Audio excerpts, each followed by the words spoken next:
নমস্কার, আমি ফার্মাসিস্ট অরিজিৎ পাঁজা। আজকে আলোচনা করব গরমে কী ধরনের ক্লথস বা জামা কাপড় পরবেন সেটা নিয়ে। প্রথমে বলি কালার নিয়ে। সব থেকে ভালো বা বেস্ট কালার হচ্ছে সাদা কালার, কারণ সব থেকে কম হিট অ্যাবজর্ব করে। এরপর সব থেকে খারাপ বা রোস্ট কালার হচ্ছে ব্ল্যাক কালার, কারণ সব থেকে বেশি হিট অ্যাবজর্ব করে। এর মাঝে যত কালার আছে, যত লাইট কালার হবে হিট কম অ্যাবজর্ব করবে, যত ডিপার কালার যাবে তত হিট অ্যাবজর্ব বেশি করবে।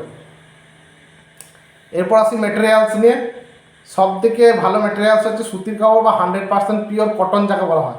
কিছু কিছু স্টাডিজ বলছে যে সুতির কাপড়ের নাকি একটা অ্যান্টিব্যাকটেরিয়াল গুণ আছে, কিন্তু সেটার থেকেও যেটা সব থেকে ইম্পর্টেন্ট কথা সেটা হচ্ছে যে সুতির কাপড় হচ্ছে ব্রেদেবল, অর্থাৎ শরীরের মধ্যে যদি ঘাম বা সোয়েট উৎপন্ন হয় সেটা বাষ্প আকারে সুতির কাপড়ের মধ্যে দিয়ে বেরিয়ে যাবে বা সুতির কাপড় সেটাকে শোষণ করে নেবে, ফলে শরীর খানিকটা আরামে থাকবে। নমস্কার।